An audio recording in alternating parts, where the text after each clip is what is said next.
ఆగాబాయ్ civil వార్లో avenge విడిపోవటానికి కారణమైన general Ross ప్రెసిడెంట్గా అయిన తర్వాత వాళ్ళని మళ్ళీ తిరిగి ఒక టీమ్గా ఫామ్ చేయాలని ఎందుకు నిర్ణయం తీసుకుండు?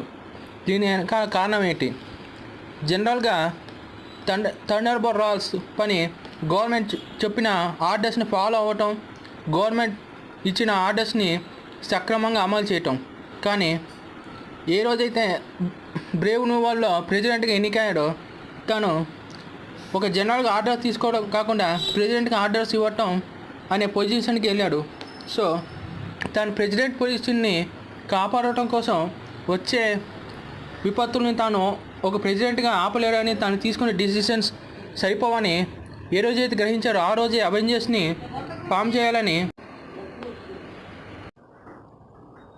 సివిల్ వార్లో జనరల్గా 111 దేశాల నుంచి వచ్చిన సుఖమైన అవాయిడ్స్ని ఒక సోల్జర్గా అవెంజర్స్ ముందు ఉంచాడు. తన జనరల్గా చెప్పిన బాధ్యత నిర్వహించాడు. కానీ ఏ రోజైతే రాస్ ప్రెసిడెంట్గా అయ్యాడో ఆ 111 దేశాలతో చర్చించడం, వాళ్ళతో కలిసి నిర్ణయాలు తీసుకొని తెలిసింది ఆ రోజే అది తను ఒక్కడి వాళ్ళు కాదని జనరల్గా మరి ఇదివరకు ప్రవర్తన ఉండదు గ్రహించగానే అవెంజర్స్ లాంటి ఒక స్ట్రాంగ్ టీం ఉంటేనే తను ప్రెసిడెంట్గా రాణించగలని అర్థమయ్యి తను అవెంజర్స్ మీద సానుకూలంగా స్పందించడం మొదలుపెట్టాడు.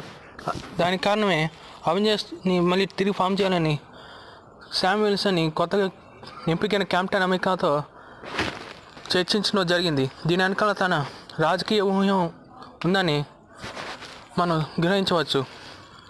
దీన్ని బట్టి ఒక మనిషి తన పొజిషన్ మారగానే మైండ్ సెట్ అండ్ యాటిట్యూడ్ అనేది మారుతుందని రాసిని చూసి మనం తెలుసుకోవచ్చు. Thanks for watching. Please like, share and subscribe to Narasimha పలుకుల ఛానల్.